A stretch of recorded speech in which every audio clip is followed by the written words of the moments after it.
the job I had was great, but the commute was ass, frankly. And so I was driving, 2.5 hours every day to and from work because I live super far. Didn't align with my girlfriend's schedule, so we'd see each other for a little bit for dinner. But that really took a toll on both our mental health, just trying to align our schedules. And also, unfortunately, that job, I got a lot of great portfolio pieces and met a bunch of cool friends. But then financially, since the company wasn't doing too well, it spilled over to us. They'd be like, hey, we will give you this check, but can you not cash it until, 5 days from now? I'm like, well, my rent's due tomorrow, so I can't really do that. And so me leaving and doing, starting my own business was really kind of out of necessity.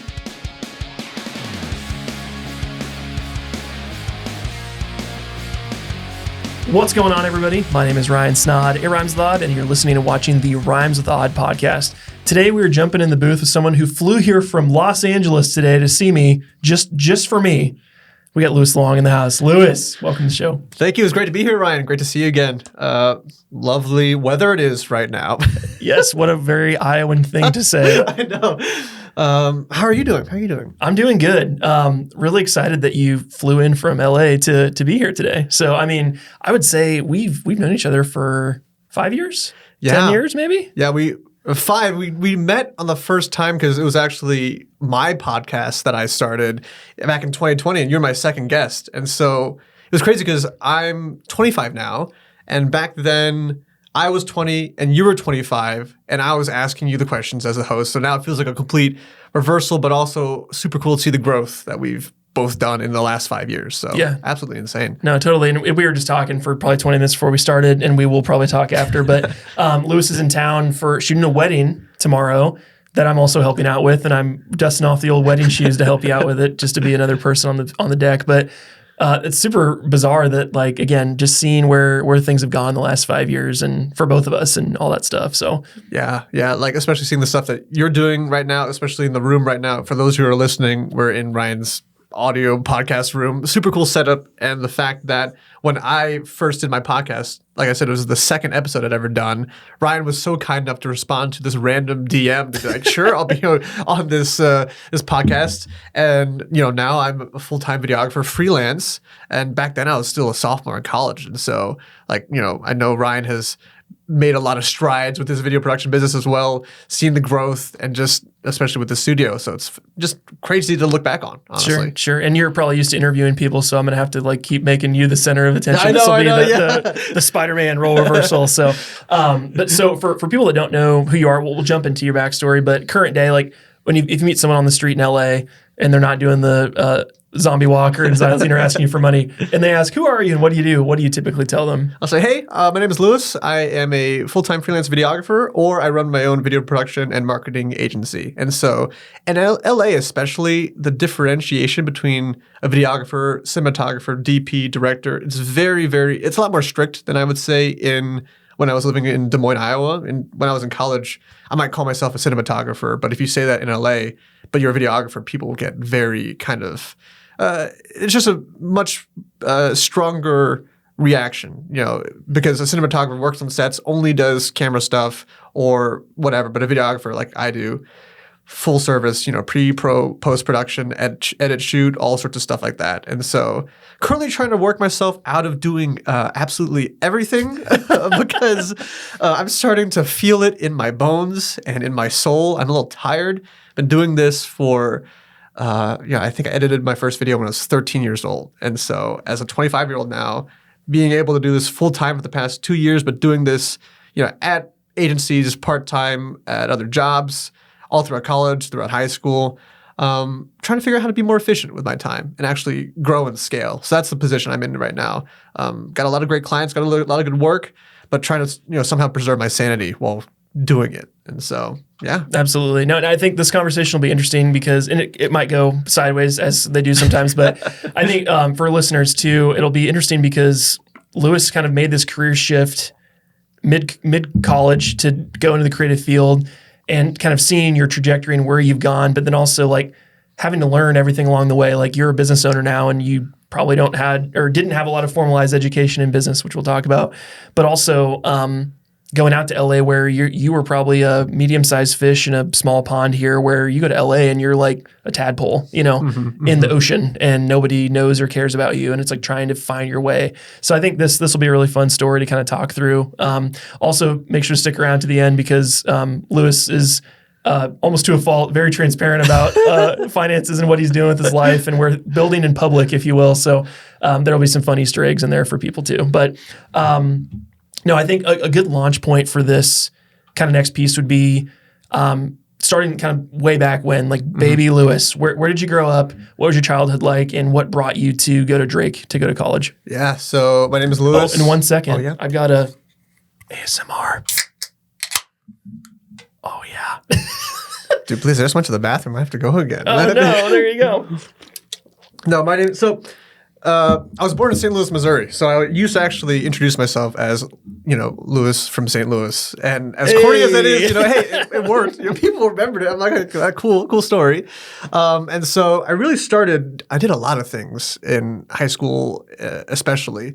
I thought I wanted to do, I played soccer for 7 years. I did track afterwards because I played soccer for 7 years. And I was talking to a friend. I think in those 7 years, both indoor and outdoor, we lost every single game. Ooh. For 7 years. And we won one game, but it was because the other team did not show up. So, they forfeited. And so I was like, okay, maybe sports isn't good for me. I pivoted to doing performing arts, theater, musical theater, and then choir. I sang in that as well. And so after high school, I went really hard for 2-3 years, to the point where I went from not being able to, I did not know how to sing or dance, to becoming the leads by senior year at other places at my school for these shows. But after high school, I was so burned out for performing. I didn't want to audition anymore.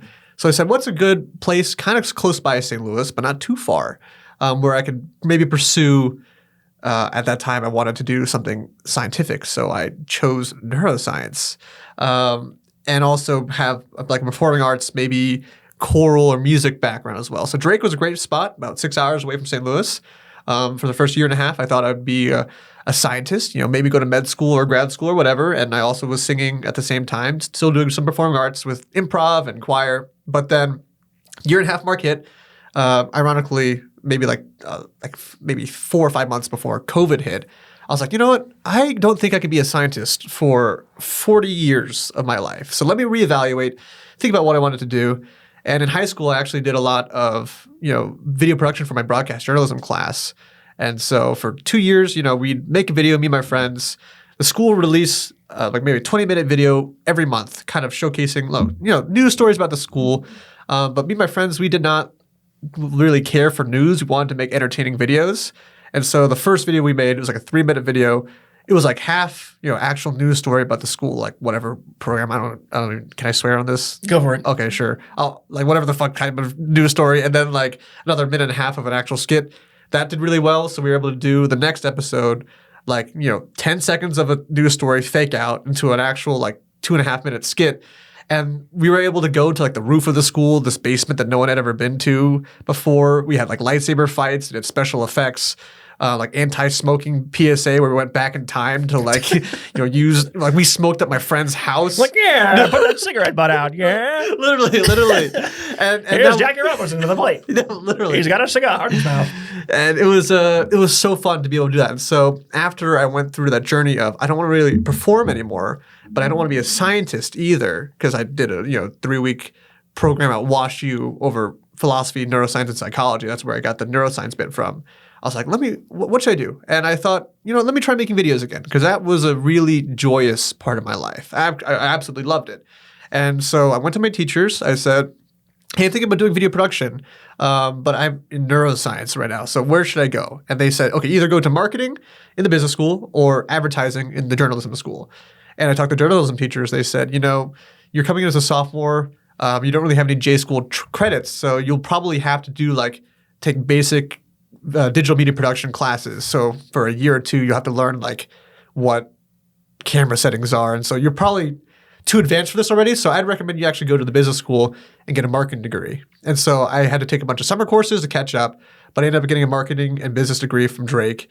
And I think that was really beneficial, giving me the foundations to run a business while also doing something creatively fulfilling. Because I was doing stuff for student orgs all the time, nonprofits around Drake and Des Moines, and just making tons and tons of videos on my own, sometimes for free, just to figure out how to use a camera, and then learning the business fundamentals on the side. And so it's kind of a microcosm of that whole experience. But nowadays, it's super cool to be able to talk. I do a lot of corporate videos, so talk corporate speak to people and not just be like, hey, we can shoot 4K 60 FPS and it's like, C-Log 3, and like people don't care about that. They're like, how can this help me make money for my business if I'm going to spend thousands of dollars? And so really great melding of that. And Drake, I think, phenomenal space to kind of explore and be, like you said, a slightly bigger fish in a small pond. But then I moved out to LA because I was like, I just want to be the smallest fish in the biggest pond ever and see if I can survive.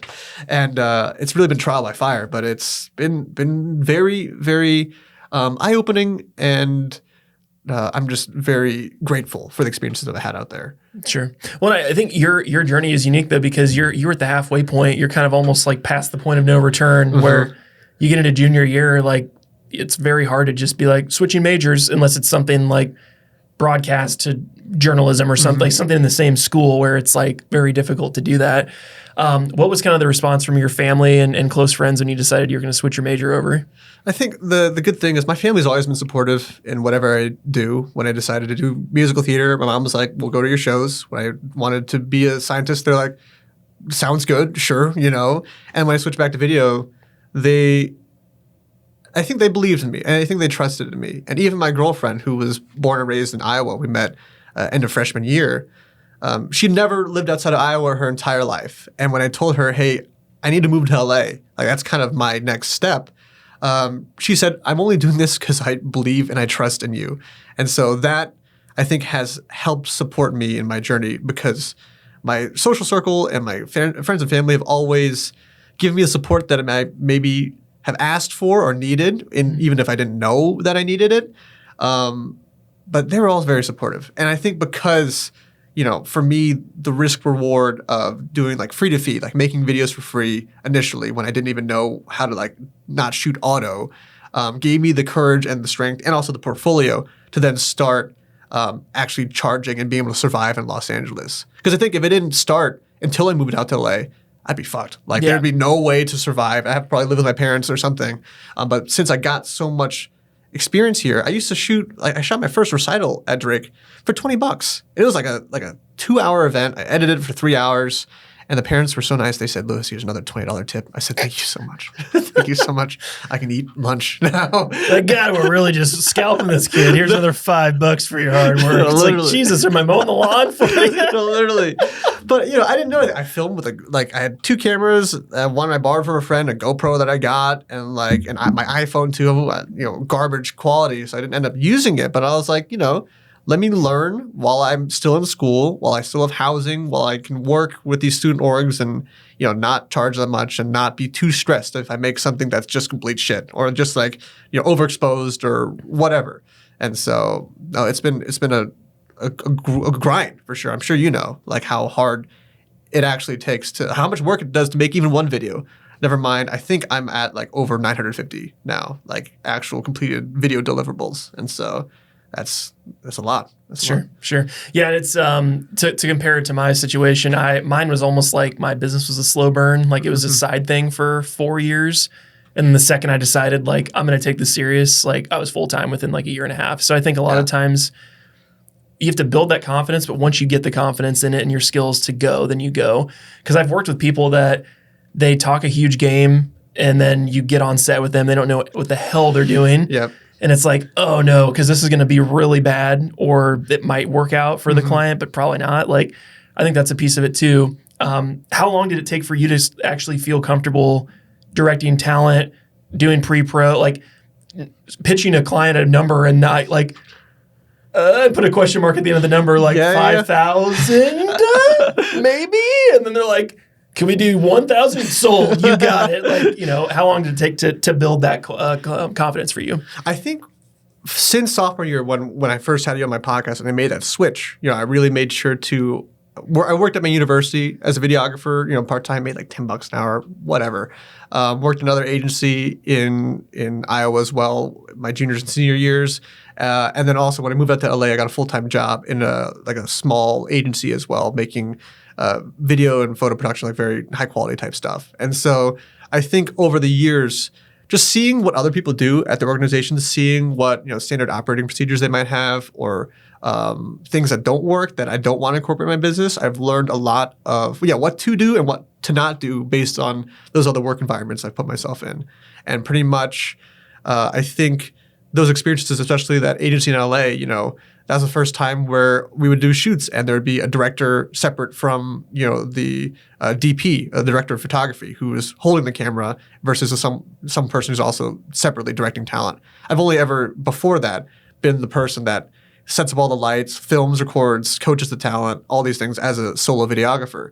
And so that experience really helped me also learn how to do things like casting and do like script breakdowns and like scheduling as well.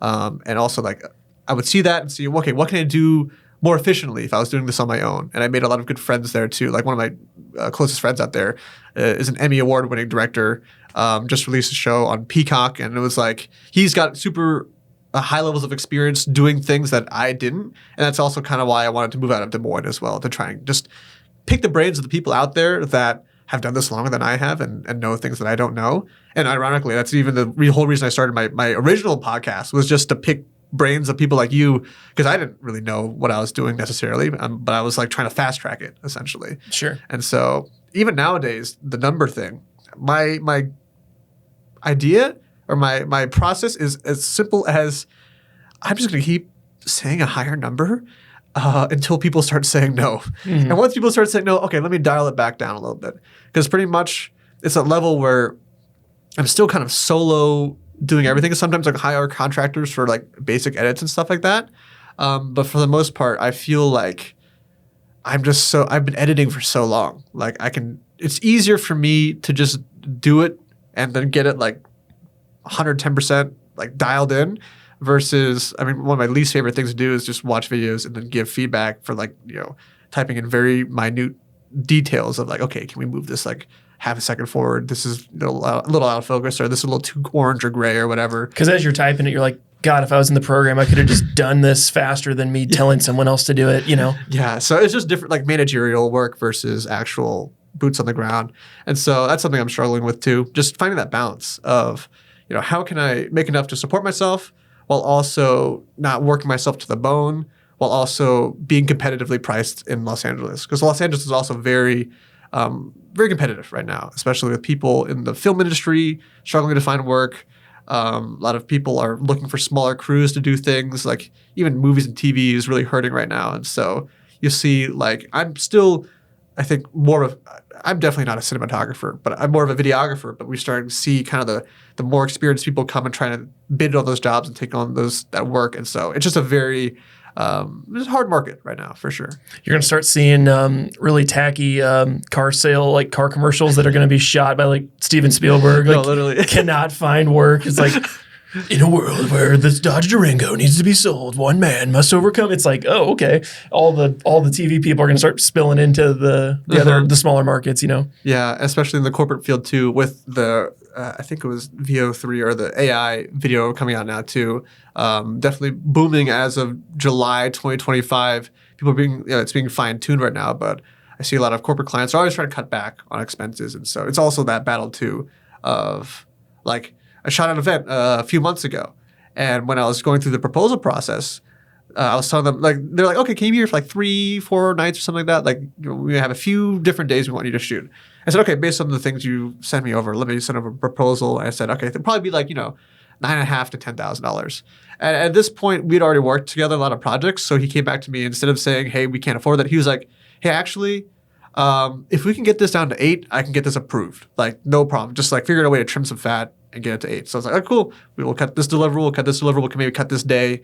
Got it down to 8, and they're like, perfect, that's good to go.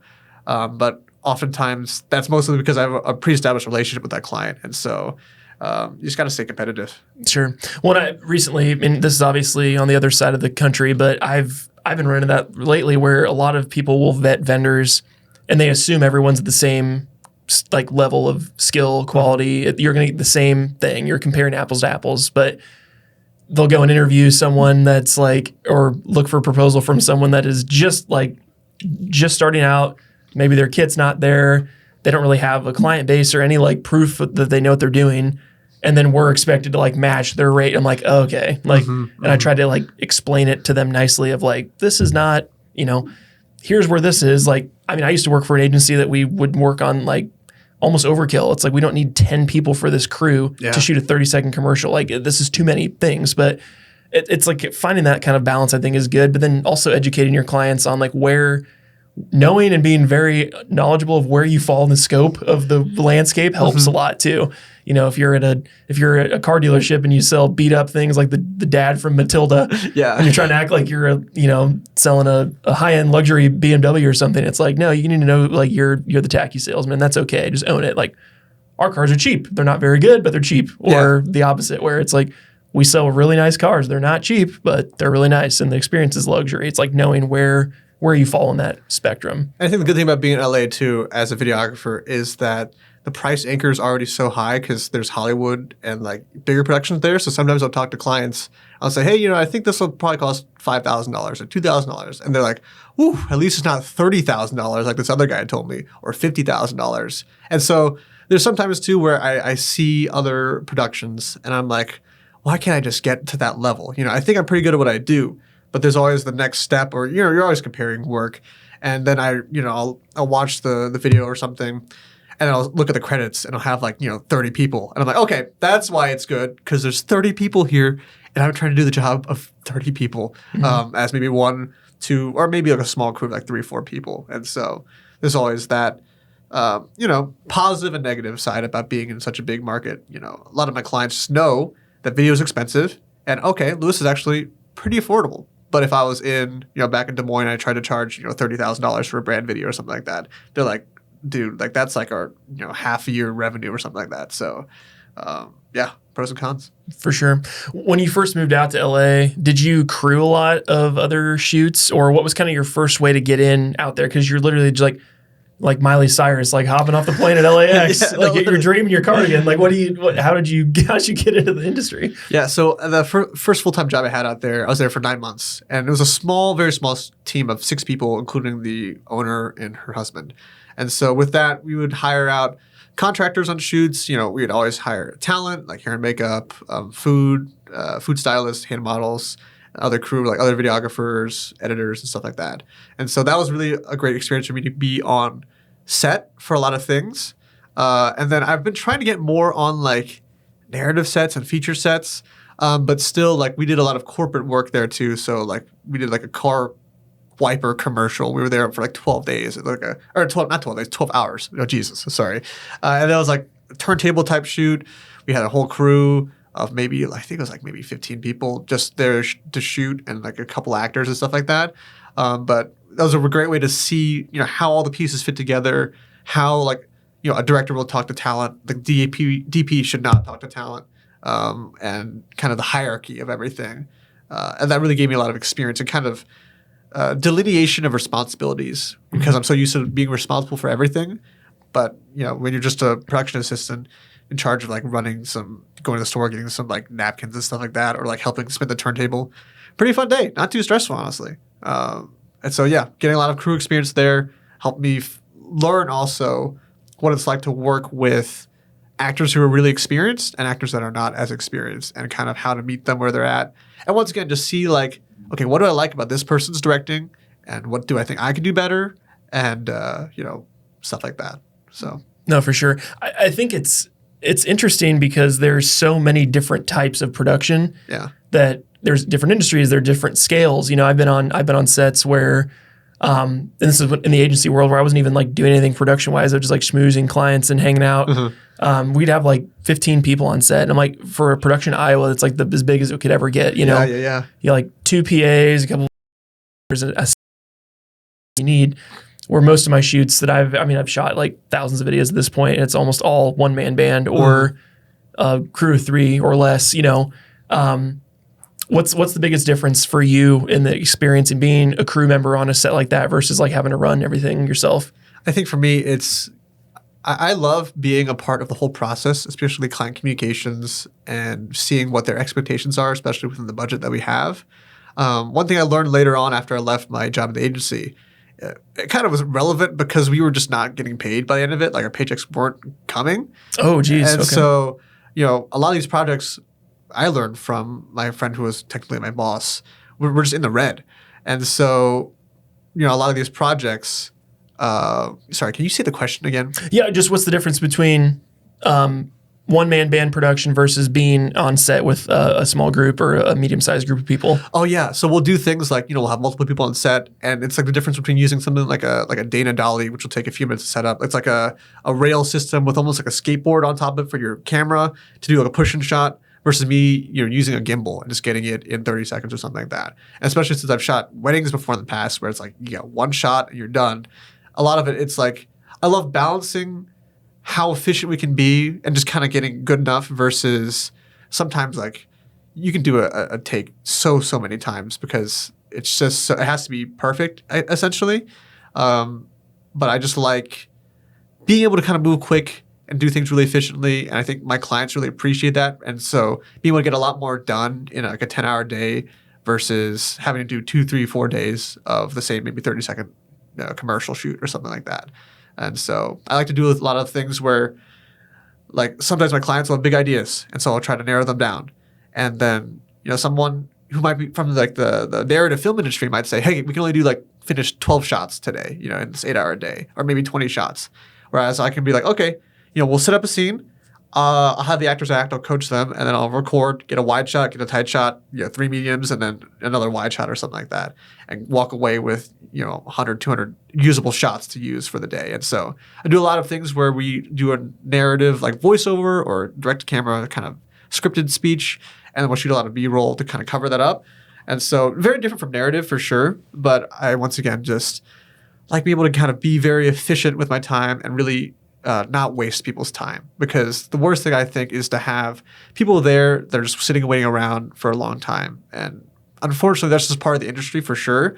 But coming from a videographer's mindset, especially when I'm not working with $30,000 to $50,000 budgets, it's like how can I maximize the client's money essentially? Sure. I think the divide really is this like the videographer versus cinematographer, because when you talk to someone that considers himself like a cinematographer, they're just slow. Like I mean, to just like be so blunt, but to be so blunt, I'm like you said, it's only, you talk with someone, even a studio photographer, that they take product photos. It's like a whole day shoot and you get 3 photos, and it's like, okay. Like I mean, if I was the client, I'd rather have 100. Mm-hmm. I mean, it might be a little overzealous, but I'm like, if I'm shooting for 10 hours, like, you can probably get 100 photos. Like it's, why not get more? But I think it's that pursuit of perfection. Mm-hmm. I think it really just kills people in terms of they're doing the craft almost for them, or like, oh, I hold myself to this standard or whatever. So it's trying to figure that out too. Because I think even recently we were bidding out like a food product shoot for like, and they were talking about, they were interviewing like food stylists and from Chicago or LA or New York or whatever. Mm-hmm. And some of these guys, they're kind of like the guy from Toy Story 2 that comes in with his little suitcase. Oh, and all the little tools pop out. You get the glue and the motor oil for the syrup and all the stuff. And it's like, okay, well, we can only do one scene in an entire day. Yeah. And I'm like, I know people locally that we could like make the food in a real oven, like a real food, and we can do like 8 scene, like a scene every hour, like really easy. So I think that kind of juggle has been interesting too. And even like for me, I understand that a cinematographer will probably get better shots than I have, like have better lighting setups and all these things. But if I get even like 80, 90% of the way there in like a quarter of the time, for me, I think that's worth it, especially because of the budgets that I'm working with. And I even like had a recruiter reach out to me a few weeks ago for like a videographer, full-time social media content creator type position. And that's pretty much what I've done for the last 5, 6, 7 years. And so when I asked them on the first phone call, I was like, just to let you know, like, are you looking for a videographer or a cinematographer?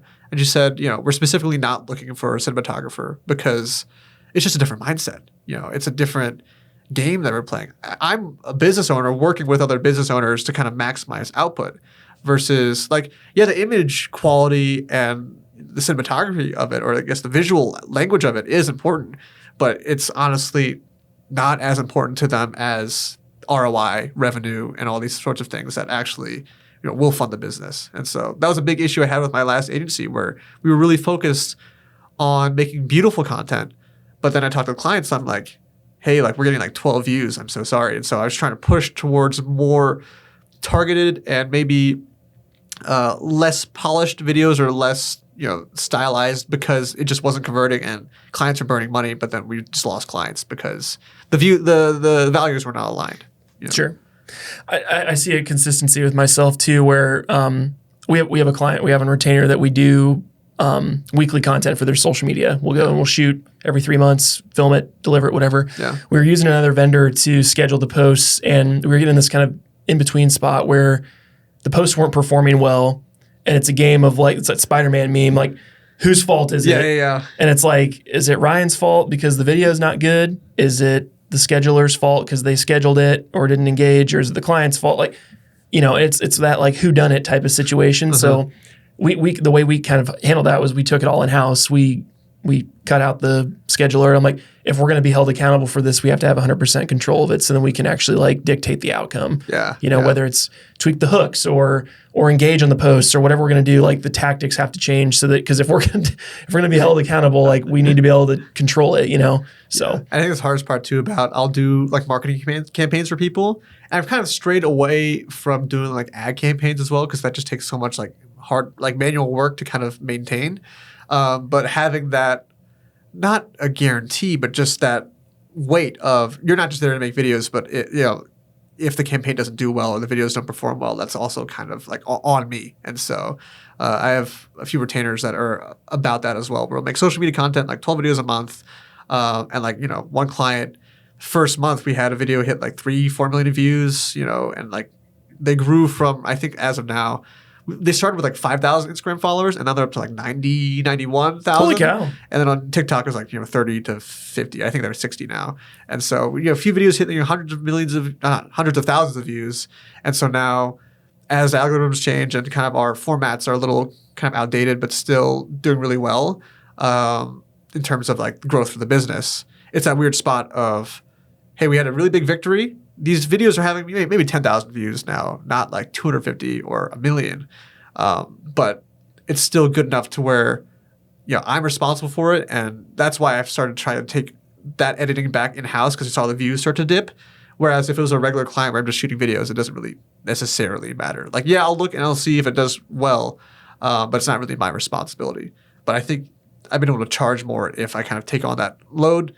But it's like, once again, pros and cons, like, is it worth my mental health and trade-off to kind of really put everything I have to make sure these videos perform well, even if a lot of it's not in your hands, like algorithms and timing and stuff like that. Yeah.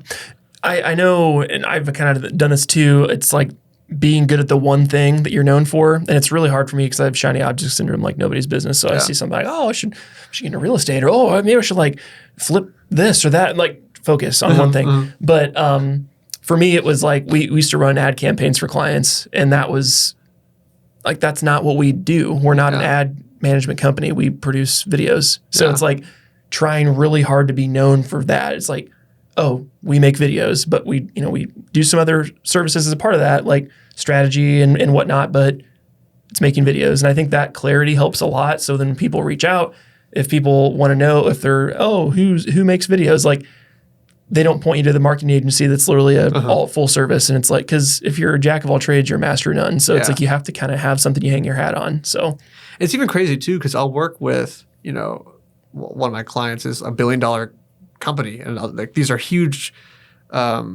corporations that I work with too. And just even on LinkedIn, you'll see we'll make like a professional video for them, and it does so well because no one in their industry is doing that. Everyone's still doing Zoom recording videos where they just post it online and like no captions, no whatever. And so the stuff that we make, like, I'm just one guy. I might have a few crew members helping me out set on the day. We'll like make 4 videos in a day, but they're so well produced, they're so stylized that it really just punches above their weight class. And I think, like you said, being known for being the video guy. When I went to Drake, that was kind of my thing. Like, I was known for that. There wasn't really too many people just doing video in the area. And so that really helped with word of mouth when I was in college. And then moving out to LA, I was like, okay, let me try to figure out a way to kind of regain that reputation, for lack of a better term. And so I found that LinkedIn is still pretty fresh in terms of professional video content. Other platforms are, of course, saturated in their own ways. But for B2B type videos, it's just like there's such a space in the market for people to make good-looking videos that also convert well because they just make the company look like they're much bigger than they actually are. Sure. I know I read a stat the other day, LinkedIn has like 1 billion active monthly users, something crazy like that, and less than 1% of the people post anything. Yeah. People are on it all day, but there's nothing on there to look at. So, and now they're really leaning into like, we're a social media platform. They weren't before, but it's like, I think that's going to be the next frontier for people, for sure. Last question I wanted to ask before we get into the lightning round. What are some of like the biggest names or brands that you've worked with since going out to LA, and like, and feel free to name drop some of them just so people kind of understand, like, since you've gone out there, some of the people you've worked with. Yeah. So the main ones I've found myself in is like the cybersecurity space for some reason. And so there's a company like Orca Security, and there's also like Clutch Solutions. They're a pretty big one that I just work with. Orca's, I guess, bigger. They're just older. And then those are the two kind of main ones. I've worked with a few like mental health outpatient centers, like Centered Health. They have like 5 different areas that, or 5 different like locations that they're with. And that's been like a big client of mine in the last year. And then pretty much Jack's Candy is another client that I've worked with. It's like the biggest candy warehouse in Los Angeles. And so they were the ones that brought me on like last year when they're like, hey, we heard you from a friend. Can you help us with socials? And like the first time I talked to them, it was like an hour of them just asking me like social media questions, like what does a hashtag do? Or like, does time matter? What do you know about the algorithm? I was talking to them about like heating of like TikTok videos and, how all sorts of stuff like that. And so pretty much those have kind of been like the main recurring ones for the most part. And honestly, one of the things I'm trying to focus more on now is just lead gen and kind of refreshing the client base for myself, because I have a lot of one-off projects. I have a lot of people asking for photo shoots here and there, and like very kind of like I said, smaller projects, which is fine, which I think is great. But you can't have your eggs be too much in one basket, which is what I found. And so sometimes a client will have, like I've had the first experience where I've had a client for so long that they've laid off their entire like marketing team. So the people I used to work with just no longer at the company, so that I don't have that client necessarily anymore. Or it's not as much of a recurring client as I have anymore. Yeah. And so the worst feelings when you're mid-project and your point of contact leaves the company or is fired, and I'm like, so are we gonna like finish this, or who's reviewing this? One client, and I don't want to say, but they'll know who they are if they hear this. I literally walked in I texted them and said, hey, sorry, I'm 10 minutes late for a podcast shoot. I'll be there in 10 minutes. And my friend texted me back, who's the client. She said, oh, no worries. I just got laid off, but the shoot's still on, so feel free to come. And I was like, wait, you like just like yesterday, like, last week? Like when do you got laid off? He said, oh, like just now, like just when I texted you. Oh my God. And she said, I got everything prepped already for the shoot. I was like, okay. So I show up, I start setting up my lights and my camera, and my friend there's just packing her stuff in a box. Oh my God. And leaving. And I'm like, oh my God. Oh no, what's going to happen? They're like, it's probably going to be the last episode, because she was also the one like prepping all the questions, collecting all the talent, all these sorts of things. And so I'd never had that before, because I'd never had a client for that long before, because I was just in college before then. And so it's crazy, but just different problems to have as you scale a business and as you retain more clients. And so, yeah, just trying to figure out exactly where I want to fall. Currently updating my website right now, trying to figure out like my reel is still from 2023. And so I guess maybe I've gotten a little complacent in terms of lead gen and like doing sales and discovery calls. But once again, I think it's just the world's crazy right now. So yeah. Sure. No, and we'll talk more about it as we get into it. I think now's a good time to pause. We'll do your lightning round here now. So sounds good. Are you a fan of trivia? Or do you not like any trivia stuff? I'm fine with it. I don't really do it much, so Who knows how well this will go. But we kind of got a different mixed bag here for you. We'll start out of the gate. How long have you been in LA? 3 years. Okay. Can you name 6 LA sports teams? Oh man, you already hit me with one that I do not. There's the Dodgers, Go on. the Rams, which used to be from St. Louis. Yep. I was like, Heat. That's Miami. Miami Heat is Who's the basketball team? Lakers. Oh yeah. Thank Hey, you so go. much for that. LeBron. Yeah. Okay, that's three. I don't. Do we have hockey? You said three LA Sports teams. Yeah.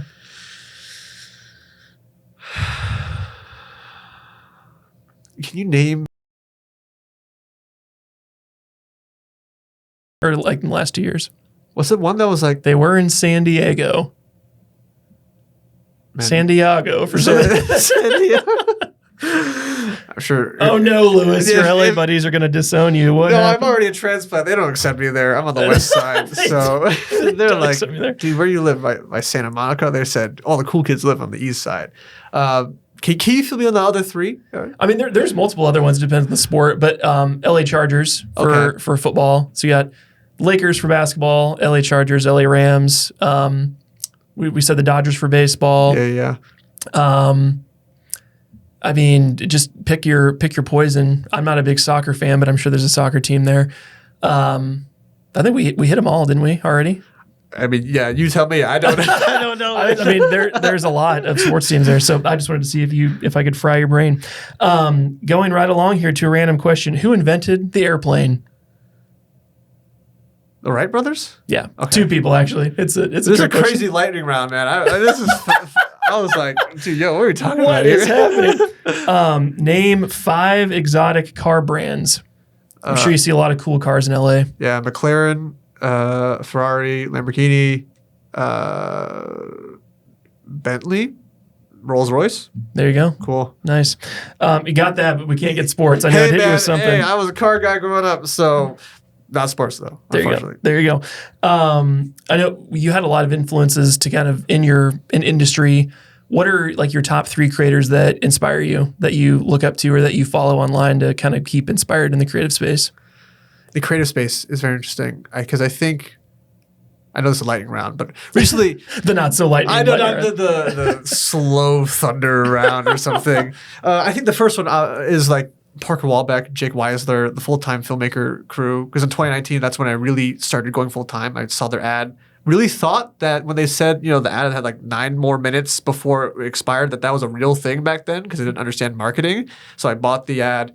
But recently I've been trying to stay off of it more because I feel like I keep comparing myself to them. But Parker Walbeck, Jake Weisler, Sam Newton. I went to his film festival last year. Really cool to see like the creator hang out. And then I think the only other guy really is this guy named Kyle Newt. I don't know. He does like a lot of like romantic cinematic shorts. And so it's really cool to see his visual language and stuff like that. So I love those 3, 4, however many I could said creators. That's great. Yeah, I was in Lehigh, Utah 2 years ago, and I met Landon By the Way. So I was on his podcast, and he bought Full-Time Filmmaker from Parker. Yeah. So now he's got that in-house, and I saw their studio and stuff, so that's pretty cool. What is the deepest part of the ocean? How many feet deep? I'm guessing it's the Mariana Trench.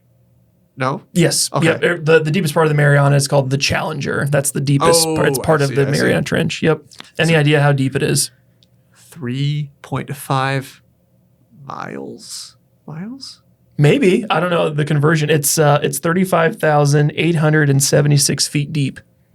And they're pretty sure that's not the deepest because it's just the deepest that people know of.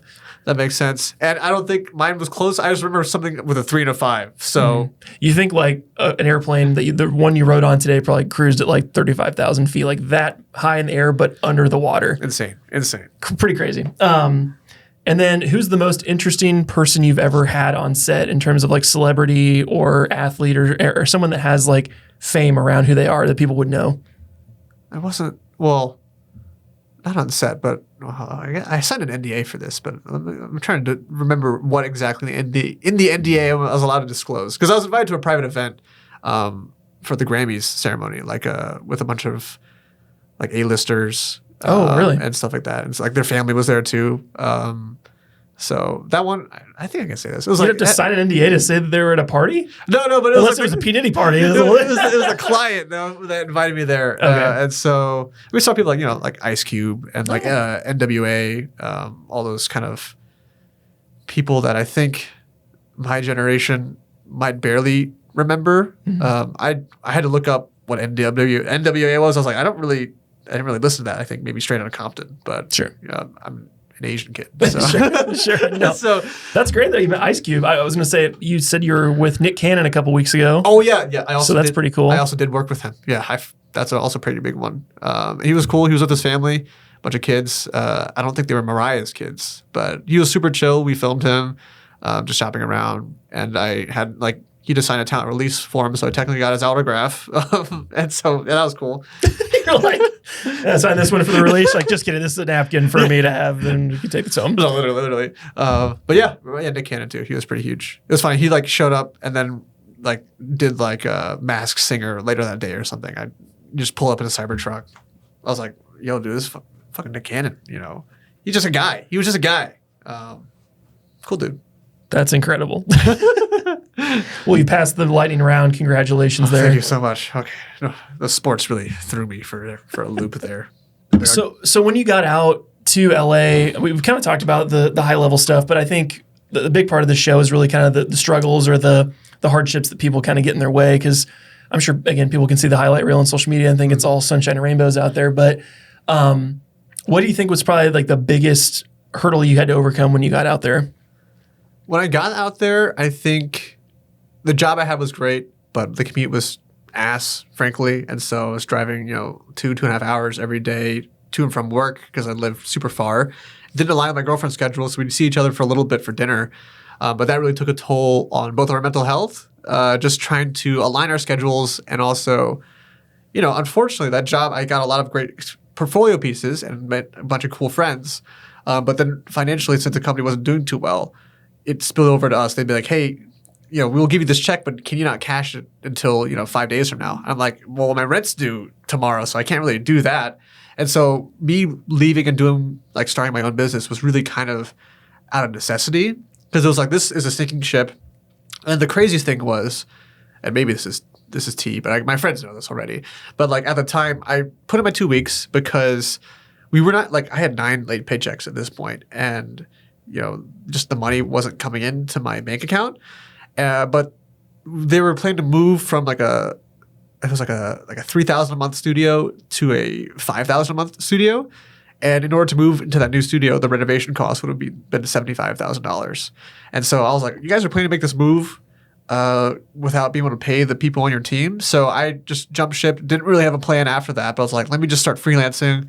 Applied for a few places. My friend, maybe his name is Brendan, but he owns a real estate media company out in San Diego and San Francisco. Oh, is it Aerial Canvas? Oh yeah. I know of him because I don't know how I'm it's a small world, but I know of him. Yeah.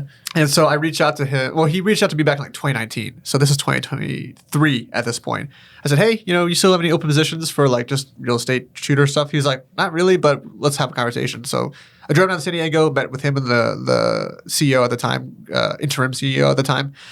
And he was like, if you want to help with sales efforts, you can do that. And we have some projects in LA to shoot, but it's nothing consistent really. And so I started going out and pitching aerial canvas to I just walk into a real estate brokerage with a box of donuts trying to talk to people. And I eventually did that a few times, got into pitch sales presentations. I'd go to networking groups just to try and find real estate, people that needed video photo needs or pitching my own video photo services. I had 2 months of savings that I just burned through really, really fast.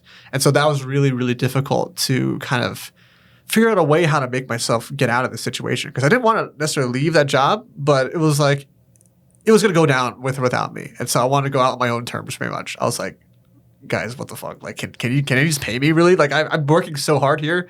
But then after I kind of found a bunch of different ways to do lead gen. LinkedIn, I use this platform called bark.com for a little while. It's one of those things where you pay for credits to get leads. I would not recommend it now because they added a premium tier that's I think $75 a month or something that you have to pay to get your account bumped up again. So I was like, okay, that's pretty frustrating. But finding leads a lot of those clients are clients I've now had for like 1, 2, 3 years, or probably 1 to 2 years at this point. And so I have to find a new way to like generate leads now, probably through LinkedIn or Instagram or something like that. But yeah, it was just really hard to kind of dig myself out of that hole. But I just had to like brute force it, figure out a way to kind of meet more people in the city that I knew, like a handful of people, and just make it work. And that was my whole MO. I was like, I just got to make this work. There's like no other way to do this than to just make it work. Otherwise, yeah, like we would just have to move with my parents and move back to Des Moines with Olivia's parents or something like that. So, yeah.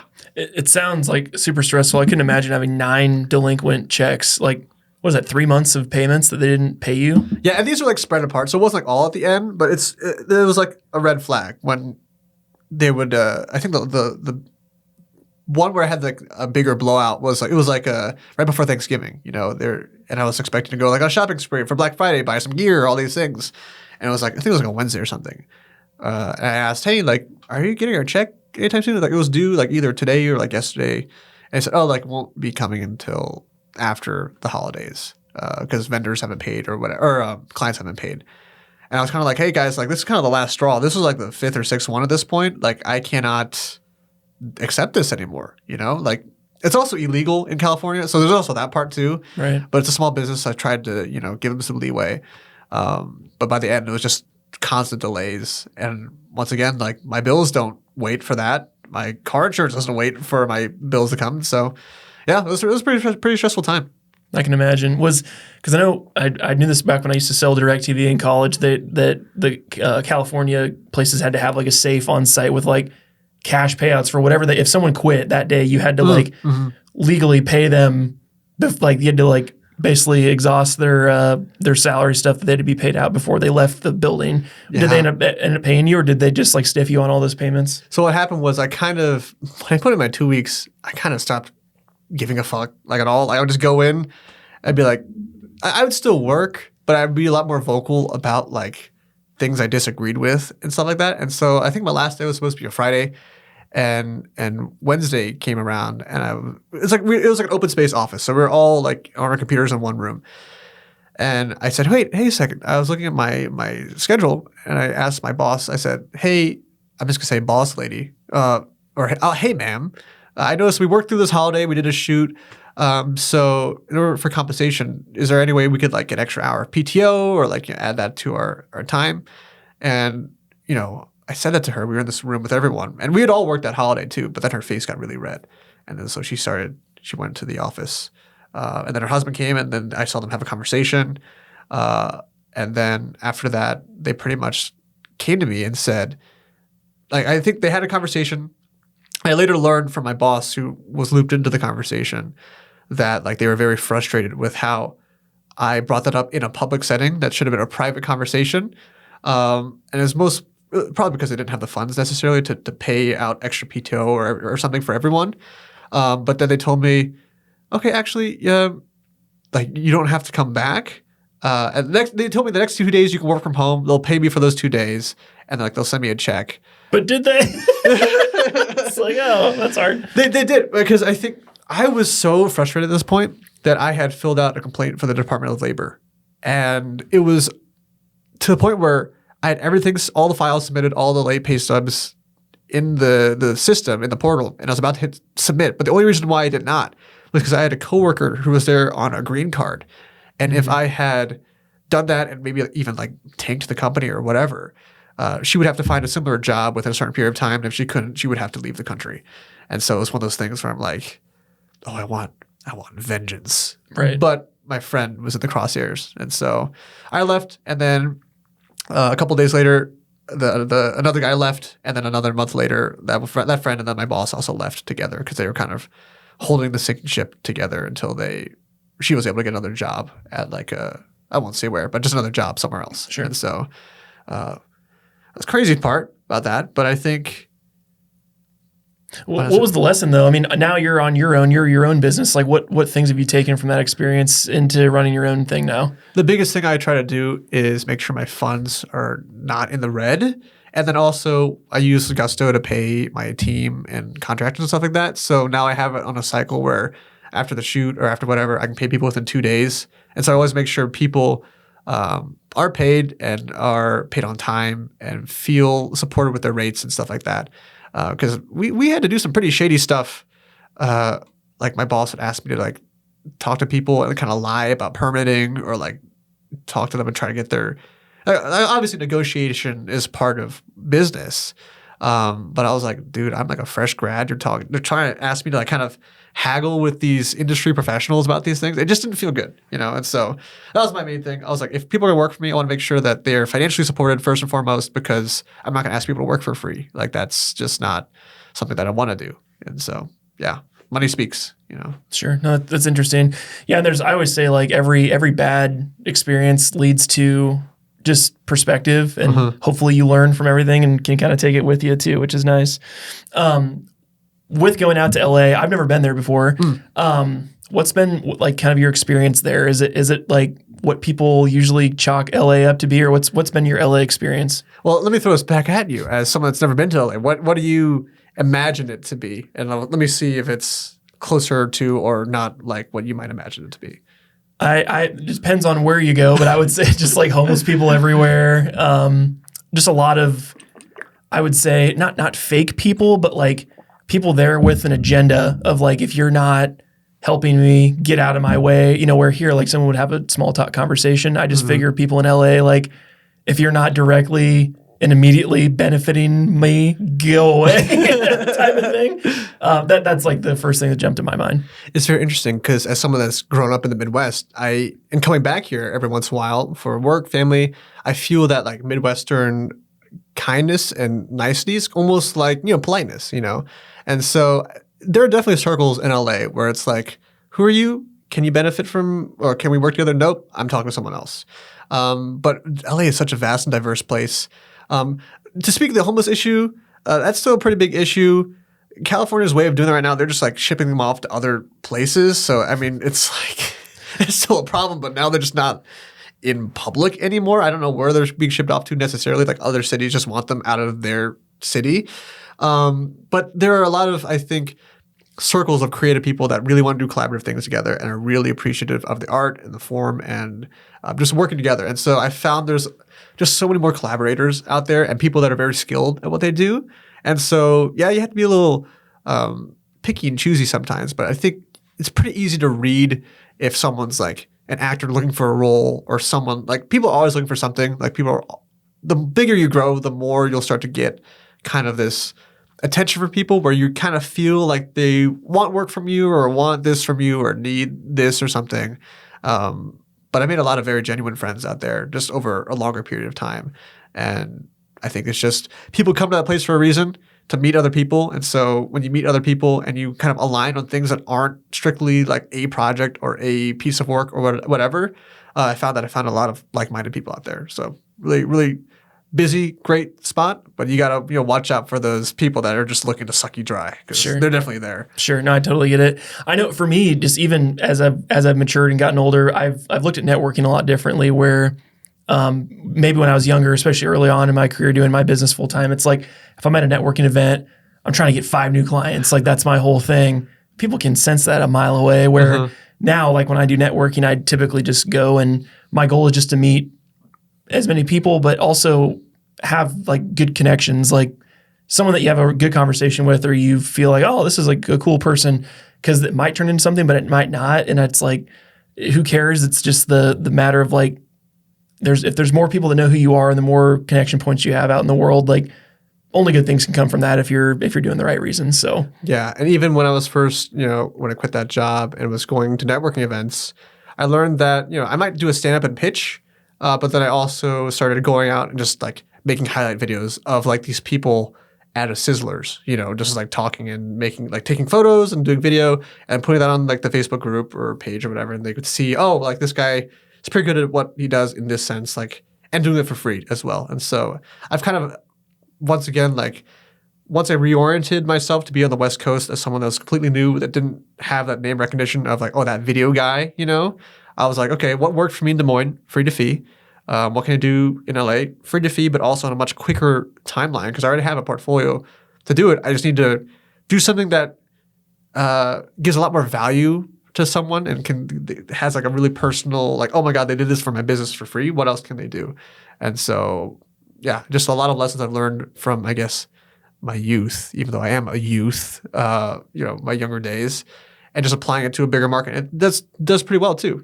Just giving value and making sure that people feel heard, feel seen, and that you get what they're trying to do. And so it's been really fun. That's awesome. In terms of like vision for the future, I mean, you mentioned you're doing like the kind of the freelance, but also like production company mixture.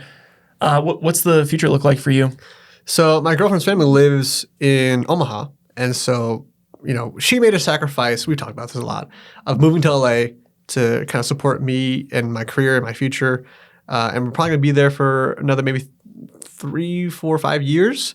And I think the goal for me is to build the business where I'm already traveling a lot, but then I can move to, because we're not going to start a family in Los Angeles. We're not going to buy a house in Los Angeles. It's just it's not right. Here's a shack for $3 million. No, literally, I'm a so snail bad. teacher, and he's a juggler. It's literally like a 2-bath, 2-bed for $800,000. Like absolutely absurd. And I shoot houses all the time, so I see these houses. I'm like, oh, nice. How much does it cost? $2.5 million. Jesus Christ, I'm never living here. And so going to a lower cost of living area, being with our family in Omaha, spending time there, maybe buying a house or property out there, and then being able to travel for work as need be. And so that's kind of the idea right now. As of July 2025, who knows what it'll look like next year, but that's kind of big picture. Travel more for work and not be limited to just that super expensive place, because it's got a lot of great pros. Like, you find talent, you can find hired help really easily, and a lot of people flock there for this particular thing. But for long-term, like, life things, I think we want to go back to more. I mean, I grew up in St. Louis. She grew up in a very small town in Iowa. So we kind of want to get back to that a little bit more. Do you feel like you want to still be more generalist, or is there a certain industry that you want to try and narrow in on to make your production company known for? Yeah, I think right now I'm narrowing down onto obviously corporate work. And then I think within that, I'm trying to figure out where, like, tech, cybersecurity, what things I have in my portfolio, which I can kind of show off more. And also, like, once again, industries that also do a lot of travel. So like these industries, my clients, and I'm sure you have experience with this too, where I'll shoot an event and I used to be so nervous about, hey, can I include airfare on this? But now these clients are like, we're paying for airfare for all of our employees. So like one more does not matter, And so having those connections to where we can just go wherever in the United States or around the world, and having clients that have the budgets for these, I think that's the key and the goal for me, at least. Sure. Kind of tying it all together.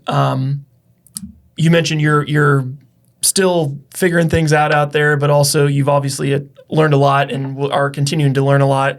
What advice would you have for somebody that might be considering, like, they're wanting to go to LA for the entertainment business or film production, or kind of take a jump to leave everything they know and go to a new place to pursue a career? Like, what advice would you have for somebody like that?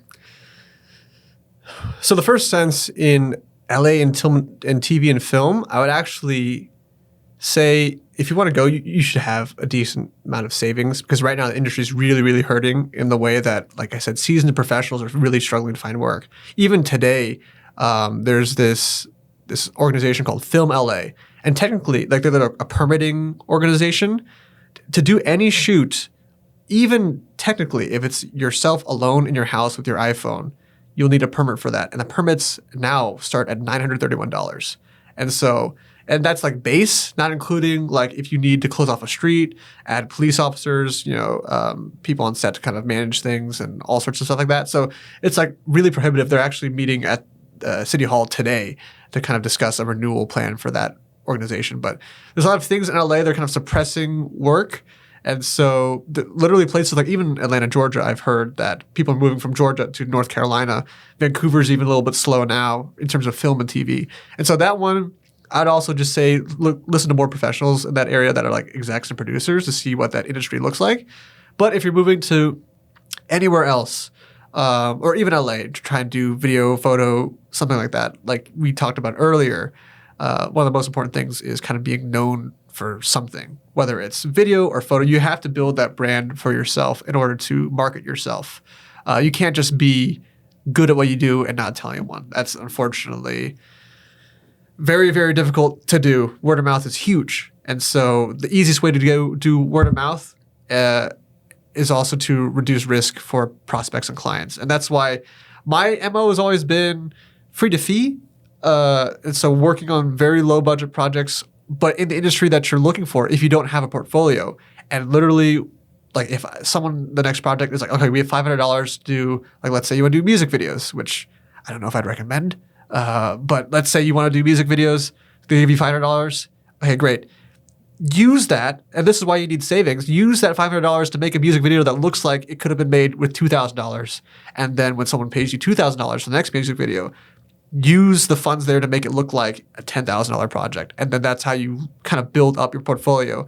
Because people will not know the budgets of a video. They'll say, oh, that looks good. And you say, yeah, cool. If you want the same one, it'll be $8,000. And they're like, oh, okay, that makes sense, But you have to kind of build your way up if you don't have the gear or the portfolio or the experience. And then once you get those pieces in your portfolio to show off to prospects or clients, kind of help them visualize what they're getting for their money, that's when it starts to snowball. And then when you do, when you're pleasant to work with, good on set, good and very organized with communication, that's when like word of mouth has been huge for me. It's just referrals, word of mouth, and oh, this guy does video, he's great, let's work with him, versus cold DMing, cold calling, all sorts of stuff like that. So very, very person-to-person oriented. I've tried like scaling cold DMs, like, automated virtual assistant, pipelines and stuff like that.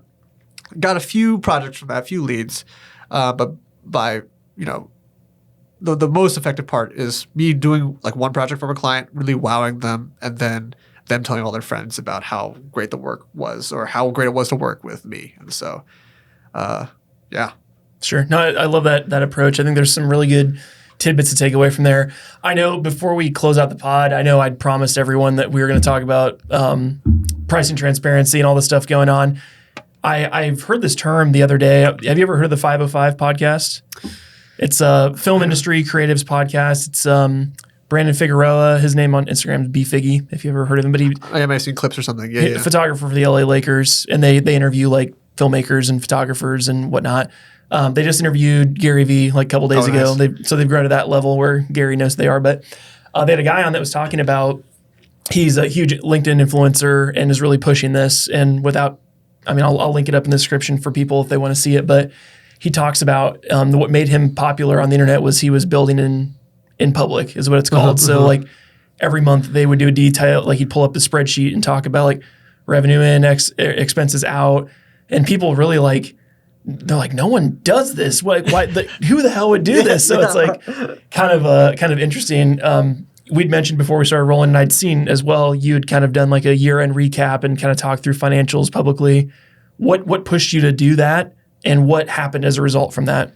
It was honestly very, very scary. And it was because you see videos on YouTube of established people like Ali Abdul, I can't remember his last name. The Skillshare guy. Yeah, the Skillshare guy. He's like, I made like $700,000 this year. Or like, it's like all the captions, all the subtitles. And I was like, looking online, seeing what, why it might be good or bad for me to do this. And for him, he's an entrepreneur. He does a lot of like growth type content. So it makes sense for him to say that. So as I was drafting my post, there's a few times where I was like, should I tell people that like in 24, my top line revenue was $96,000? And I think, me and my girlfriend talked about it. It's very taboo. It's like also a little, just no one does it, And so for me, I think it helps though in my story arc of like when I started my business in 2019, I started in like the middle of the year, like June, July. In that 6 months, I made like $665, And then by 2022, when I was like out of school, kind of doing this part-time, made like $20,000. And now 2024, almost making six figures, which is, I didn't even like count until I looked at my year-end financials. I was like, oh, Jesus Christ, where did this come from? And so still though, like taking a percentage of that, I think at the time it was like 57% or something like that, but like paying myself a reasonable salary and just learning, just seeing the growth essentially. Because people knew in 2019 when I started, I was very clear that like, hey, I'm just starting out how to do this. Like, I'll film your recital for $20. I'll do this video for free, trying to figure out how to even make this financially viable. And so I think I've got a lot of great support because people have seen, like, this wasn't my first post on LinkedIn. You know, people have seen me post about this and work on this since, you know, even 2018, you know? And so I think my journey has been very public, especially because in this industry, your work, it kind of is just shown to the world. And if it's good, people see it. If it's bad, they just don't interact with it. But it was very, I got a lot of very supportive messaging and a lot of like the post did really well on social media. And I think it's because it wasn't my first post. And I think I tried not to be like braggadocious about it. It's more just like and people know how hard I work. And I think for me, the issue is always like, you know, people see the highlight reel. But then I try to also emphasize that there's like cycles of burnout and creativity and work that goes under the surface that, you know, people in high school knew that like I don't sleep well. You know, that's one of my issues because I can work really, I can edit sometimes for, you know, 12 hours. I'll just sit down if I'm really in the flow, but then I crash because I don't sleep. And so there's all these things where I think it's important to show obviously the big wins, but then also add context. And I think that's also why the post did well. It was like they knew that I just did not like this is not something that does happen every year. They've seen how little I made originally, and then also it's just a lot of work. Like it's just a lot of work to get to this level, and like that's just top line revenue. You know, you minus expenses, you minus payroll, contractors, all these things, and it's way lower than that. But it just gives people a good idea. They're happy for me. I'm like, oh, nice. That's good. Sure. Well, it's an interesting place because when I see stuff like that, like I'm always like, oh yeah, good. Like that's awesome. You know, most people's reaction is one of jealousy, resentment, anger, because they're literally just playing the comparison game. Like if your number is higher than their number, they're pissed about it, and it's like, okay. And then people get upset if it's like, oh my gosh, teachers make less than that, or like doctors make less. It's like everyone's got a thing to say. But I think it's also a good illustration of like value, like you said, where it's capitalism, baby. Like if there's people that have problems and you can solve them and you get paid for it, the more money you make, the more problems you're solving for people, the more value you're putting out into the world. If you solve bigger problems, you make more money. Like that's how it works, you know? And actually, I think it went over well because in my post, it was like a year-end review from like Honeybook, which is the CRM that I use to kind of track payments and everything like that.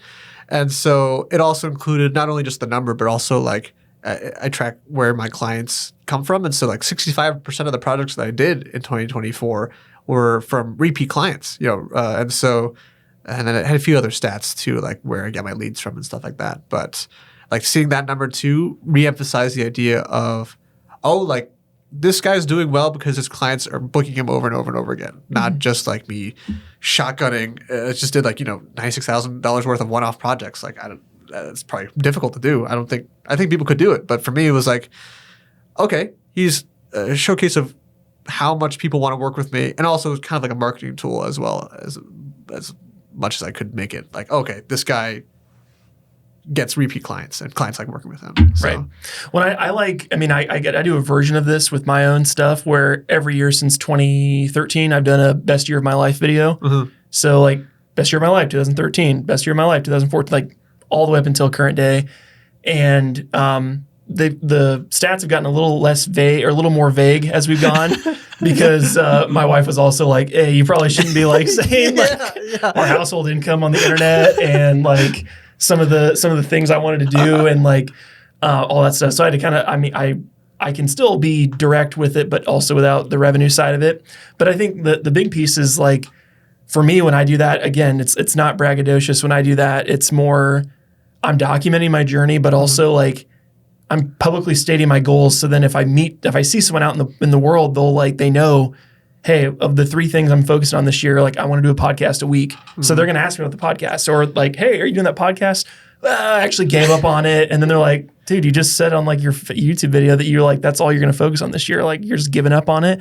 So it's kind of like public accountability, so to speak. I love that. But also for me, like I love going back and watching the old videos because you can see the growth. Like you said, you look back, you see your historical growth over time. But then also like if people see it, they're kind of rooting for you, or you hope they are, right? Yeah. Well, even like, because I think if someone's jealous, I think it's more on them. I think we try to be humble as we can in these announcements. Like if it was like phrased from us, like, oh my God, I'm so great, I just made this much money. It's like, I'm okay, retiring tomorrow. No, people are like, fuck you, dude. I hate that. But like I even remember, I think a few years ago when you were posting about like you paying off your student loans. Yeah. Like that's inspirational to me. That's helping me align my own goals as someone that's 5 years younger than you. And so I think people could take it either way of, oh, I'm so jealous of him for paying off his student loans. Like, this guy sucks. I'm swimming in debt. Or like, oh, this guy did it. I can do it too. And I think there's also a fine line between, because I think what I do isn't necessarily, or I guess what we do isn't necessarily difficult, but we have like thousands of hours put in.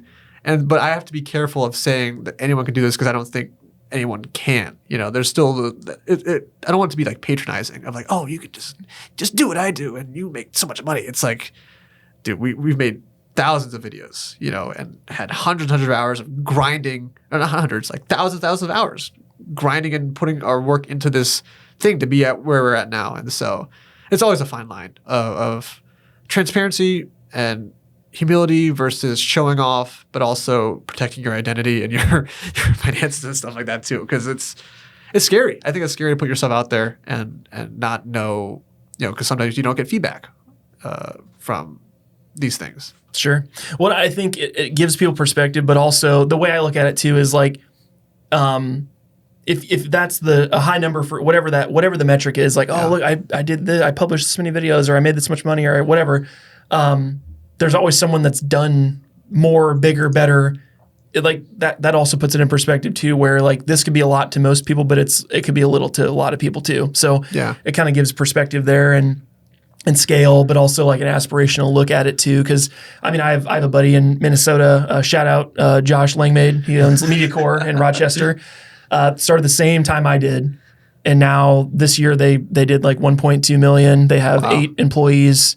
Like 3 trucks, 60 or 70 grand worth of camera equipment. Wow. Shoots every day. Like they're crushing it. They're a couple steps ahead of me in the business, but also like I know because they've documented and I've met with Josh before and talked with them. Like I know what he does on a daily basis to get that business where it is. And he's earned every damn penny of that. Yeah, 100%. So that's the thing where a lot of people would just see the number. They see the status. They see, oh, you have all these employees and how cool. It doesn't just happen overnight, no matter what it is. So I think that's a big piece too, is that if people see you posting about your successes or me saying how we paid off all of our debt in a year and a half or like whatever, people will have opinions, but it's also like that'll give you a chance to have a conversation of like, oh man, how was your year? And it's like, oh my God, like you said, I'm burning out or I've got this or going on. Or in my case with the paying off the student loans, like we paid 116 grand off in a year and a half. And it's like, to ask me about the sacrifices we had to make that happen, or how much better my life is now at 30 from when I was 25, from making those sacrifices for 2 years, where now how different my life is now because I don't have all those loans we have to pay. It's like things like that are conversations I'm happy to have. So I'm happy to have those out in the world because it's like something I'm proud of too. So I think no matter what it is, if people are listening, like maybe don't post your pay stub on the internet with your address and your social security number. But I think a more transparent world is helpful because it gives people clarity. Or other shooters might realize I'm not charging enough. Yeah. Or somebody might DM you and say, hey, Louis, you're not charging enough. You should be making more. Like you don't know until you put it out there. So when I first started, and I was like, I don't know how to get clients, so let me just put like one free video for you or something. I remember getting this message from this photographer. I think in Des Moines, you probably don't know him, but this guy that I didn't know at the time, he was like, "You're bringing the industry down, man." It's like, what are you doing is wrong. You're hurting me. I'm like, dude, I don't know you. I'm so sorry that and I get it now as someone that's more experienced. It's like feeling like you're already getting undercut. But I think having a conversation opens up those doors of what's right, what's wrong. Are your rates too low? Is it too high? How is it affecting the local industry? Because now as someone that's maybe a slightly bigger player, I'm not a huge player by any means, but just it almost feels like I'm less of an individual making videos and more like I'm a company kind of competing for market share in an area. And I'm sure you feel something similar in Des Moines where the other video production companies in the area, all the other photographers in the area. and having an idea of their rates, making sure you guys don't undercut each other too much or whatever, while still maintaining.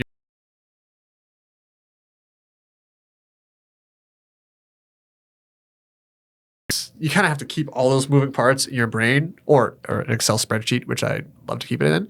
And one question I had for you, going back a little bit, sure. As someone Let's that flip the script. Currently, yep. I hate being a guest. He's over it. It's okay. Yeah, I'm over it. I love asking questions.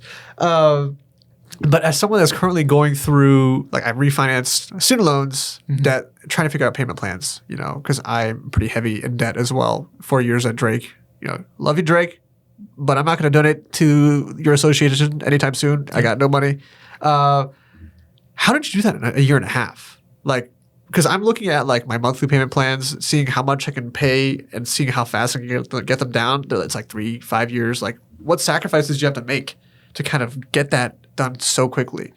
Yeah, so and I can send you a link to, we did a video 5 years ago. Paige and I broke down every step we did because people didn't believe us. Everyone said, "Oh, I saw you posted about that. I thought it was a scam." Like, You're like, what? What do you mean a scam? And they're like, "Oh, I thought you were just like lying." I'm like, what? No. But no, the tactical approach was I wasn't paying myself from my business for 5 years. Wow. It was a side hustle. I'd make money. I'd pay the taxes on it. And I'd keep the money in the business account. Yeah. And my wife is a chronic spender, and she would just frivolously buy things without a plan. I see. So that was kind of the secret concoction of hell on earth for our family finances, where I was hoarding money and she was burning it, basically. So we had to kind of come together with a plan. So we hired a financial coach. Nice. He kind of walked us through what it would be. It was essentially Dave Ramsey's debt snowball. Everyone's pretty familiar with. You can Google it if you're listening. Basically, you line up all your debts, lowest to highest on the principal, not the interest rate, just like whatever's the lowest amount. And you cut your expenses down as much as you can. That means like no eating out, no concert tickets, no traveling. Like basically go to work, come home, eat minimal groceries, and go to sleep. And if you're awake, you're working type of approach.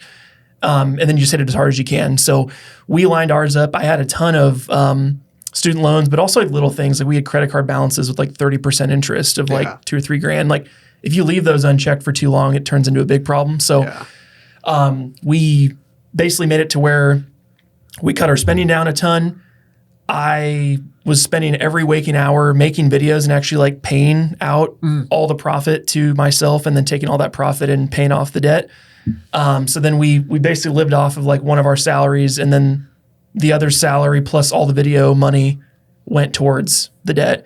So I think that year, I want to say the business did like $130,000 in revenue, and I was still part-time. Like I was working a full-time job and then doing that. I see. Wow. So I took, and it was like 90% profit margin because it was just me. I didn't have a studio, didn't have employees, had no gear. It was just like all profit. So I took all the money, and that was like the most gut-wrenching thing for me ever. Dude, I'm like, dude, I literally make 130 grand and I dump it into this whole Great Lakes student loan fund. I'm like, Jesus. And then it hits you like how stupid some of these financial decisions are, where it's like, oh my God, if I just kept doing this another year, like how different would my life be? So that's really what we did, was we did it as hard as we could, but it was also, we timed it up during COVID where we weren't saying no to social events because there weren't any going on. We didn't have as many of this. So I definitely say there's a lot of benefits and privilege to that side of it, but also people that got grouchy at me about what we didn't see me working 9 to 5, coming home, eating dinner, and working from 7 to noon or midnight every night for 3 years. I did that. Yeah. So that's really what we did tactically, was hitting it like that. And yeah, like I said, completely changed our life. So yeah. And then the debt snowball, did you do the smallest one first or the biggest ones first? Yep, smallest ones first. So we started out smaller credit cards, little notes here and there. First month or two, we knocked out like 6 debts because it was like, once we had a plan, we're like, now we just take all this money and dump it. Yeah. So then when you knock those smaller ones out, you take whatever you would have paid in the minimums for those and you roll it into the next one. So then towards the end, you had 15 debts. Now you're down to like 2. amounts are much higher, but you can dump more. So, Yeah. if you're just paying your minimum, so your car note's like $200 a month and your student loan's $300 or whatever, it's like now when you pay those off, you take that $500 minimum that you would have paid and you roll it to the next one. But the psychological side was cool because we even drew a thermometer, a little arts and crafts project. I was able to do that too. Yeah, the whiteboard, just kind of having a giant, like a thermometer, just filler thing to kind of like celebrate the wins because you have to celebrate. Yeah. So that was our thing. Was we kept checking them off, and then the big things for me were I had a huge private loan for school that was like $40,000, so that took a couple months to knock out. Yeah. But then I called I called Wells Fargo and documented that moment, and that was so cool because it's like. We were, 26, 27. I'm 26. She was 27 at the time. And just realizing like we didn't owe any money to anyone. I mean, we had a mortgage on our house, but it's like we don't have like that weight off our shoulders. And then you look at your budget in a month and it's like all the debt payments that you had, that's why everyone is in crippling debt and they just keep going because they can't survive. Yeah. So now it's like we have all this extra margin in our life. Like, I quit my job and went to the business full time because I could, and it was doing fine enough to do that. But then also like our lives are so different now because it's like we only pay cash for cars. So it's like we buy a car and we have it, so you don't have to pay $500, $600 a month in a car, whatever. We have a nanny now that helps watch our kids, that we don't have to take our kids to daycare and never see them. Like we can go on trips and travel. It's like there's things that we actually have like cushion to do that we couldn't do if we had all that debt still. So. Completely life-changing. So. Yeah, I see the light in your eye is back again, As someone that's in debt, my God. You're just like, I've got this, I've been seeing yellow as we say. Yeah, literally, just all yellow.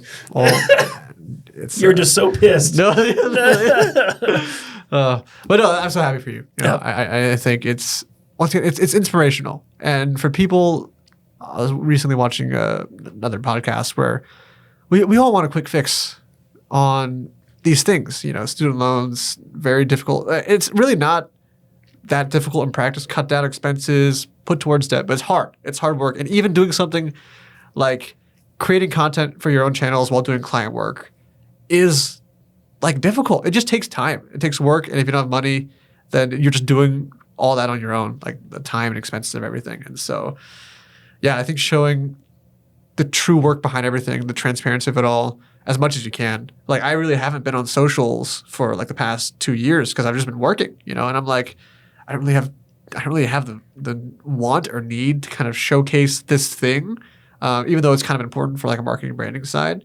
But I'm just like, dude, I'm working so much on client work and on, this other stuff that I don't know if I want to dedicate another like 5-6 hours of my day to like film, script, write, edit all of my own stuff. Because once again, I enjoy editing, and I think if I'm doing stuff for myself, I prefer to try to do it my way first to kind of give it that extra like spice that I'm looking for.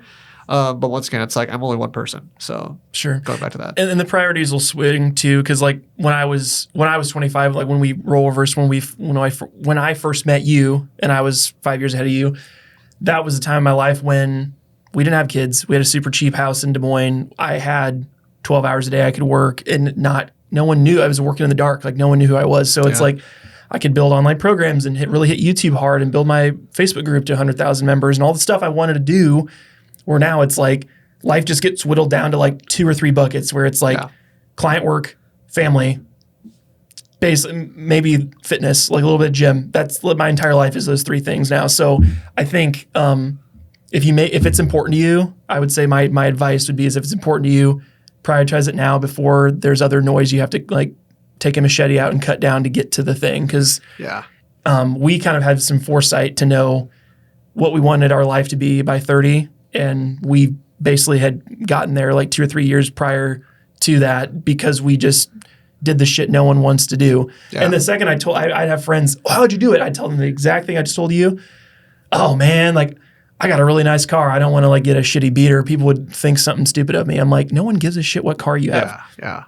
Or, oh man, we already like, oh, I really like this. Or, man, I like tattoos and whatever. I'm like, me too, but now I'm getting more stuff done because I got money to pay for it, dude. Literally. Oh, I can't put it on a freaking credit card anymore. It's like you have to prioritize make what's important the important thing and put your priorities where your money and your attention and all your resources go. It's like, if you're drowning in debt, that should be very important. Like you should be putting all your money towards getting out, not just like tweeting about it.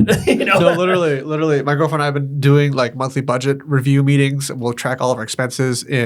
We tried what was it, like Mint back when it still existed, and now we use Quick and Simplify. I tried Rocket Money, had a few. It really depends on like which services you use and if the APIs get disconnected or not. And so for us, Quick and Simplify was very good. Like all of our bank accounts stayed connected, didn't disconnect, didn't have to like reconnect them all the time, and so we were able to track. We keep all of our receipts for things that are like categorical expenses. Like, if we go to, I was trying to like Ralph's, which I think is like Kroger, or what's it called? Hy-Vee. Yeah, here in Iowa. Like we'll buy like some home good supplies and some groceries. And so we'll separate those into buckets and then like we'll see where the money goes. Because if you're not paying attention to the money, it just goes. And so that's been huge for us to try and just figure out a game plan to get out of this hole. Because I mean, I got here this morning and I was looking at the gas prices on the way to Uber here, and I was like, "It's what, like $2.99 or something here?" Yeah, LA it was like $5-6. I'm like, I'm so jealous of you guys here, right. But everything over there is just so much more expensive. So we make more money over there, but also goes out way faster as well. Sure. Well, I think it's again, I just think of it like money is kind of like monopoly money in my mind. Like even just.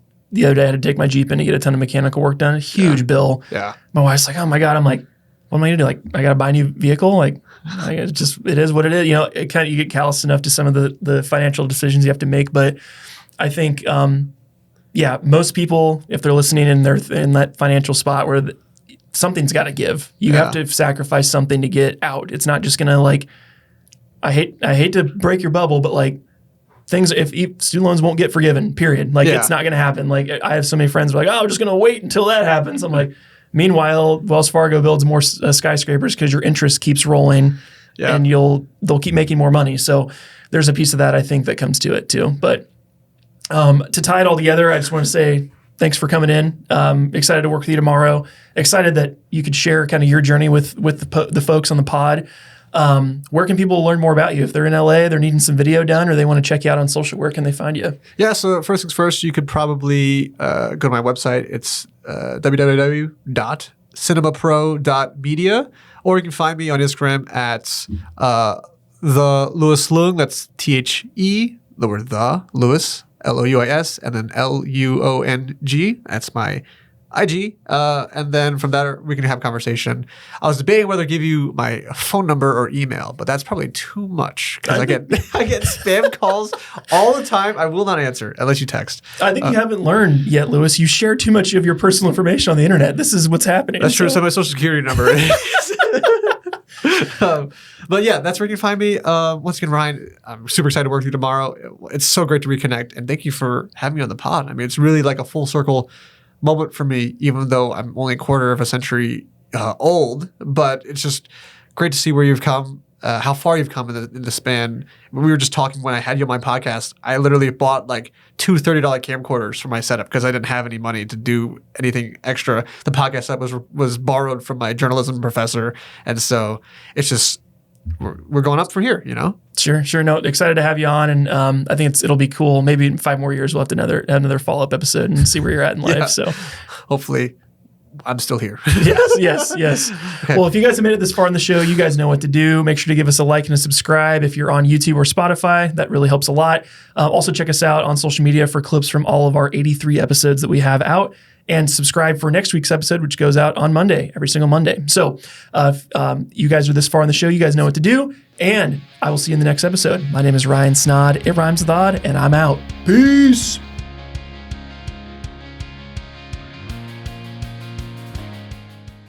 Thank you so much for watching yet another episode of the Rhymes with Odd podcast. We really do appreciate your support. If you could give us a 5-star review on Apple iTunes, that makes a world of difference, guys. Also, if you're tuning in on YouTube or Spotify, make sure to subscribe so you don't miss another episode, and check us out on social media. Also, if you'd like to inquire more about our services here at Snod Media Group or learn about doing your own podcast for your own business, you can find us at snodmedia.com. We'll see you in the next episode. Peace.